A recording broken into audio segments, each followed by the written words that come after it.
Salam, salam la famille Outsider, on se retrouve encore une fois pour une nouvelle vidéo Mercato. Aujourd'hui, on va parler du Paris Saint-Germain. Et oui, le Paris Saint-Germain, c'est aussi simple que cela en fait. Qu'est-ce qui va se passer au Paris Saint-Germain durant cet été? Jusqu'à présent, en fait, on parle de Luis Enrique qui doit arriver au PSG, mais jusqu'à présent, en fait, moi, j'ai pas encore vu d'officialisation réelle. Donc, du coup, on prend tous en considération, ok, Luis Enrique va arriver au PSG, mais il va travailler sur quelle base? C'est la question que je me pose en fait. Sur quelle base Luis Enrique va travailler? On a eu l'occasion de parler, je dis bien, de la telenovelas Kylian Mbappé. Kylian Mbappé, Mbappé partira pas. Est-ce qu'il reste? Est-ce qu'il part? C'est Keda pas.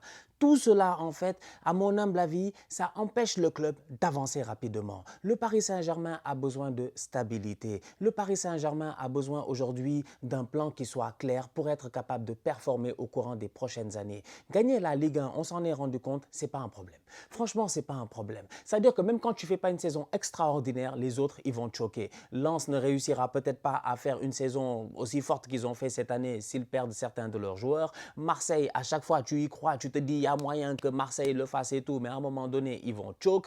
Tu bats le PSG, tu perds face à Annecy. Il y a encore une fois des questions à se poser. Donc, du coup, quand tu regardes ça, tu te dis tout simplement, en fait, comment Luis Enrique va faire? Si Kylian Mbappé reste, on nous dit que le Paris Saint-Germain veut construire autour de Kylian Mbappé, ce qui ne fait aucun sens. Ce qui ne fait aucun sens, je dis bien, de construire autour d'un joueur qui, on sait tous, il lui reste un an dans son contrat. Ils sont venus avec une annonce Mbappé 2025. Mbappé et Nasser El Khelaifi ont tenu, je dis bien, le maillot du PSG. Ils nous ont dit Mbappé 2025. Cependant, on s'est rendu compte au courant du début de l'été que l'option supplémentaire n'était pas une obligation au niveau de Kylian Mbappé. Kylian Mbappé nous a dit que lui, il va rester en tout cas jusqu'à la fin de son contrat. Et la fin de son contrat, c'est bien en 2024.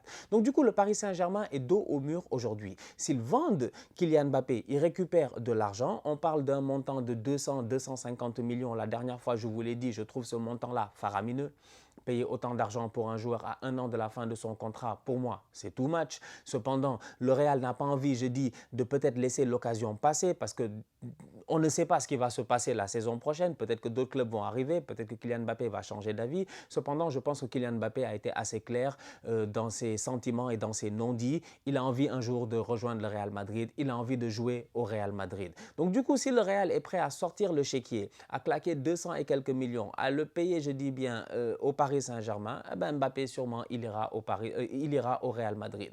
Mais après, tu fais quoi? Après, tu fais quoi? En fait, que tu gardes Mbappé ou que tu le vendes, dans tous les cas, tu as un problème. Parce que derrière, tu dois reconstruire ton effectif. Mbappé, pour moi, ok, c'est le haut de l'iceberg. Mais en bas de l'iceberg, il y en a d'autres qui sont là. Et parmi les autres qui sont là, il y a Neymar. Il y a Neymar. Son contrat, si je ne me trompe pas, il expire en 2027. Tu fais quoi avec Neymar? Tu le vends à qui, ton Neymar? En fait, Neymar aujourd'hui, à moins qu'il y ait une offre qui arrive de l'Arabie Saoudite, qui soit exceptionnelle, que les gars soient prêts à mettre de l'argent, à lui payer le salaire qu'il faut, bah, le Paris Saint-Germain, je pense qu'ils sont pris avec Neymar. Ces dernières années, on a eu l'occasion de voir certains clubs qui étaient peut-être intéressés. La saison passée, on nous a dit que Ted Boehly, au niveau de Chelsea, voulait peut-être recruter Neymar et tout. Ça ne s'est pas fait. Bref, tu as un Neymar qui est là, un Neymar qui 222 millions, on s'en rappelle tous. Clause libératoire payée. C'était presque une première. Nous tous, on était choqués. Les gars sont venus avec la mallette 200 millions, 222 millions cash. Ils ont acheté le gars. Le gars est venu. Il n'a pas joué. Il a joué que 55% des matchs possibles. Plus de 100 matchs ratés. Les premières saisons, des blessures à répétition. Neymar a même fait que nous tous, on est devenus un tout petit peu médecins. Blessure du cinquième métatarse, blessure de je ne sais pas quoi, au niveau de l'orteil, au niveau de... Ça a été compliqué, sans compter les anniversaires. Alors là, pas la peine de beaucoup parler parce que c'est sa vie privée, mais les anniversaires, Neymar va-t-il rester? Neymar s'est blessé, il allait à l'anniversaire de sa sœur, etc. et tout. Donc, le cas Neymar a toujours été, je pense, un cas assez compliqué au niveau du Paris Saint-Germain ces dernières années. Donc du coup, même si tu perds Kylian Mbappé, tu reconstruis autour de Neymar. Ok, fair enough, il n'y a pas de problème, tu peux tenter le coup. Mais est-ce que réellement tu veux tenter ce coup-là? Est-ce que réellement tu veux prendre ce risque-là? Ce risque-là, tu ne le prends finalement que tout simplement parce que tu ne peux pas t'en débarrasser. Parce que si tu pouvais t'en débarrasser réellement, je suis convaincu qu'au Paris Saint-Germain, il tournerait la page. Je comprends que Neymar a été performant à chaque fois qu'il a été là. Souvent, quand il a joué, quand il était en forme, Neymar a été performant. Neymar a un talent qui est indéniable. Indéniable. Ça ne sert à rien de beaucoup discuter ici. Il a un talent qui est indéniable. Le boy sait jouer au football. Le boy est très très fort. Mais le boy n'a pas de constance dans ses performances. Et aujourd'hui, au haut niveau, tu as besoin de constance dans les performance. Dans la plupart des clubs qui réussissent, dans la plupart des clubs qui aujourd'hui sont en train de dominer en Europe, tu as des joueurs qui sont constants au courant de toute une saison.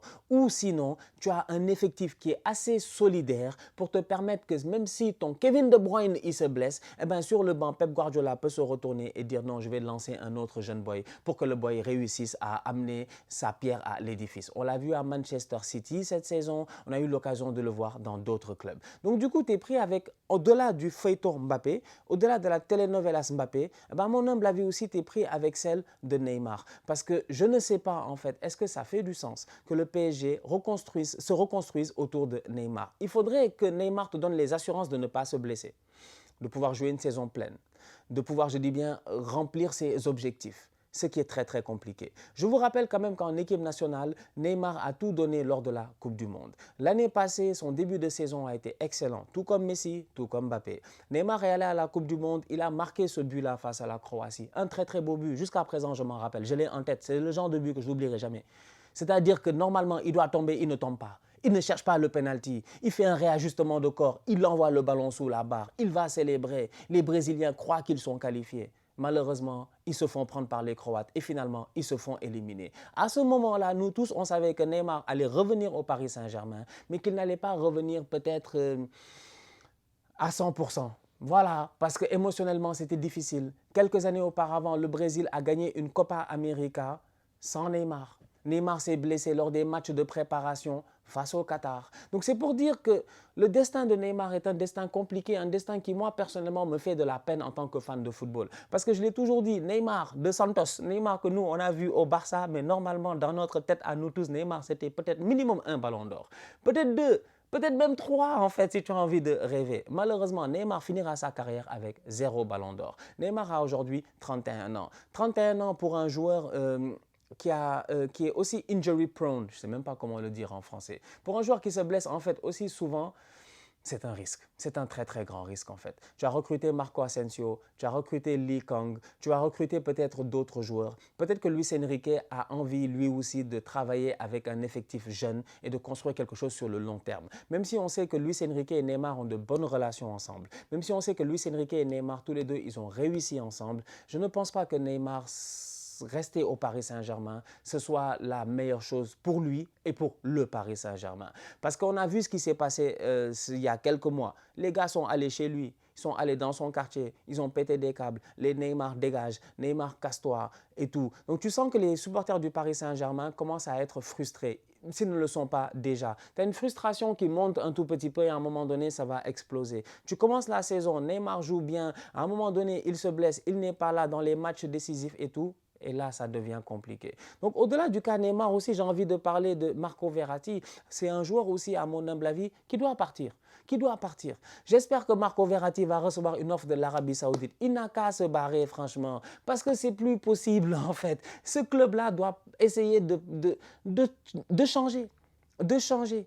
Ils ont été rachetés en même temps que Manchester City, plus ou moins à un an et demi, 2 ans près en fait. Manchester City a réussi son objectif, gagner la Ligue des Champions. Ça n'a pas été facile, mais ils ont réussi à le faire cette saison. Ils ont réussi à faire finale de Ligue des Champions aussi, qu'ils ont perdu face à Chelsea. Le Paris Saint-Germain, c'est à peu près le même destin. Ils se sont battus, Final 8, Covid, ils sont partis face au Bayern. On dirait que c'était le coup du destin. On dirait que c'était le karma. Ils ont pris un but de Kingsley Coman, un boy qui venait de chez eux. Donc du coup, moi je me dis aujourd'hui, je pense que pour mettre Luis Enrique dans les meilleures conditions possibles, eh ben, il faut lui donner un terrain nu. Un terrain nu. Tu lui donnes du ciment, tu lui donnes de l'eau, tu lui donnes, pour reprendre la métaphore avec Ten Hag, tu donnes du ciment, tu lui donnes de l'eau, tu lui donnes des maçons, tu lui donnes un architecte, tu lui donnes en fait ce qu'il faut et lui, il va construire. Mais ne viens pas avec un premier étage en lui disant que voilà le premier étage que j'ai, moi c'est ça les fondations, c'est les fondations que j'ai et tu dois construire sur mes fondations. Parce que la vérité, c'est qu'aujourd'hui, au Paris Saint-Germain, qu'on le veuille ou non, les fondations ne sont pas solides. Donc du coup, Marco Verratti, pour moi, il doit partir. Neymar, pour moi, il doit partir. Mbappé, pour moi, il doit partir. Sincèrement, si j'étais fan du Paris Saint-Germain, mais je voudrais que tous les trois, ils partent et on recommence à zéro. Il faut recommencer la partie. Il faut recommencer la partie, franchement. Tu peux pas jouer, jouer, jouer. Tu sauvegardes, mais tu foires. Tu joues, tu sauvegardes, tu foires. Tu sauvegardes sur le foirage et tu penses que ça va aller mieux. Non, il faut tout effacer, recommencer à zéro et retenter le coup. Et en retentant le coup, il se pourrait que Luis Enrique, sur un malentendu, c'est possible. Parce que Luis Enrique, c'est un bandit. C'est quelqu'un qui est très, très bon. Tactiquement, il est fort. Et au-delà de cela, il a cette capacité-là à pouvoir lancer des jeunes. Luis Enrique aime travailler avec les jeunes. On l'a vu en équipe nationale d'Espagne et je suis convaincu qu'au Paris Saint-Germain, il sera capable, je dis bien, de lancer des jeunes. Luis Enrique a quelque chose qui matche bien avec le PSG. Lui, il aime lancer des jeunes et le Paris Saint-Germain fait partie de ces clubs-là avec un gros vivier de jeunes. Toute la région parisienne est une région bourrée de talents, en fait, de gamins. Que des gamins talentueux. Franchement, c'est des gamins, si tu les mets dans les bonnes conditions, tu les coaches bien, tu es capable de réussir. Marco Verratti peut aller en Arabie Saoudite tranquillement. S'il a envie de faire la fête, c'est pas compliqué. Peut-être qu'en Arabie Saoudite, tu pourras pas faire la fête comme tu veux, mais franchement, moi j'ai vu des reportages ici, apparemment au Bahreïn, c'est la fête. Apparemment au Bahreïn, là-bas, il n'y a pas de problème, c'est cool. D'ailleurs, si je ne me trompe pas, ils ont un grand prix, tout ça. Verratti peut aller prendre sa voiture calmement ou son jet, il traverse un pont où il va rapidement, même pas 1 heure de vol, il descend au Bahreïn, il fait la fête, il revient, je dis bien, en Arabie Saoudite, il joue son football, il peut changer les clubs pour les chichas. C'est-à-dire que Verratti peut vivre sa best life et libérer le Paris Saint-Germain. Parce que chaque année, on a eu les mêmes débats. Chaque année en Ligue des Champions, même cette année face au Bayern, on a eu les mêmes débats. Les gars sont cramés, les gars sont fatigués. Est-ce que les gars ont encore la faim de vouloir gagner? Même Marquinhos, il doit partir. Il est là en train de, j'ai vu des vidéos, là en train de s'entraîner, machin, des trucs, ça. Je dis comme, mais gars, franchement, pour aller où? Pour aller où? Sincèrement, pour aller où? Vous avez vu la concurrence dans les autres clubs européens. Vous avez vu le mercato des autres clubs européens. La Ligue des Champions l'année prochaine, elle sera encore plus compliquée. La saison passée, le Paris Saint-Germain, normalement, il devait finir premier du groupe. Ils n'ont pas fini premier du groupe. Ils se sont tapés le Bayern. Ils ont été éliminés. Donc du coup, moi, aujourd'hui, j'en arrive à la conclusion. Comme j'ai dit, Neymar, Mbappé, Verratti, Marquinhos, il faut un nettoyage dans ce club-là, en fait. Il faut oser, il ne faut pas avoir peur. Faut pas avoir peur. Moi, je comprends les fans du PSG, ils sont émotionnellement de temps en temps attachés à certains de leurs joueurs, ce qui est normal. Mais moi, je pense que dans le football aussi, les choses vont très, très vite. Ok, Neymar, tu es pris avec lui contractuellement, donc tu ne peux pas forcément t'en débarrasser. Donc, tu croises les doigts en espérant qu'une offre arrive. Mais si une offre arrive, il faut le laisser partir. Ou sinon, si tu peux essayer de tout faire pour qu'il parte aussi, il faut essayer de le faire. En plus de ça, en termes de fair play financier, ça va te libérer de l'espace, ce qui te permettra de recruter d'autres joueurs ou de faire monter des jeunes en équipe première. Bref, on va voir ce que ça va donner d'ici la fin du mercato. Mais autant il y a le feuilleton Kylian Mbappé au Real Madrid, on va voir parce que Mbappé, jusqu'à présent, c'est pas clair. Sincèrement, c'est pas clair. Je vous l'ai dit, Florentino Pérez, c'est un bandit. C'est un bandit. Il va attendre. Il est là en train de négocier avec les gars et tout, mais il est capable d'attendre jusqu'à la dernière minute du mercato et de venir faire une offre de peut-être 90 millions et quelques et venir récupérer Mbappé. Là, ça ferait du sens, beaucoup plus de sens que les 200 millions. Et d'un autre côté, au niveau du Paris Saint-Germain, ce n'est pas forcément de l'argent dont ils ont besoin. Ils ont besoin de libérer de l'espace et de reconstruire un projet qui fasse du sens.